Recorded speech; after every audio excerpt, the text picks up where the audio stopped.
There's an old question that gets pulled out every time someone wants to sound thoughtful at a dinner party.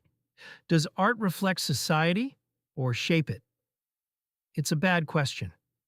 Not because it doesn't have an answer, but because the way it's phrased makes you pick a side that isn't actually there.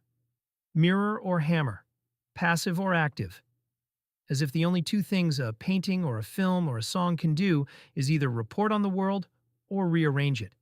But look at what actually happens. The Jungle gets published in 1906, and within months the federal government rewrites food safety law. Uncle Tom's Cabin doesn't start the abolition movement. The ground was already moving. But it moves the ground further, faster. Will and Grace airs for a decade, and sociologists can measure, in polling data, the shift in how Americans think about same-sex marriage. These weren't mirrors, and they weren't hammers. They were something stranger. Here's the part that actually matters. Every piece of art is in some sense a reflection. You can't make a thing that doesn't come from somewhere. And every piece of art that anyone notices has, by the act of being noticed, shaped something.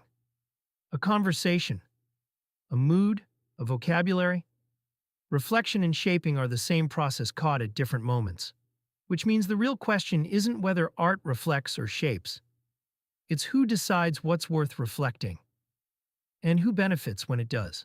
The skeptic's argument is worth holding on to here. Most art isn't changing anything.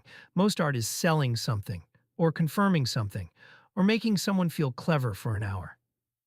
The idea that every novel secretly rewires civilization is a fantasy artists tell themselves at 3 a.m.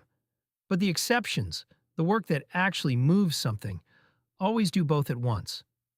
It names something the culture was almost ready to say out loud. Then it says it. And then the culture, hearing itself, decides what to do. That's what art actually is. Not a mirror. Not a hammer. A culture thinking out loud. The philosopher Theodor Adorno said something close to this, though more depressingly. He thought art under capitalism could only ever confirm what already existed. He was half right. The other half is that every so often, rarely, unpredictably, something gets made that lets a society hear a thought it didn't know it was thinking. And when that happens, the question of whether it reflected or shaped is moot. By the time you can ask it, the thing has already done both. So the useful reframe, if you make anything, and most of us do, even if it's just the way we post and talk and argue online, isn't which am I doing? It's what am I helping my culture think out loud about? Because once you make a thing and let it go, the line between reflecting and shaping was never yours to draw.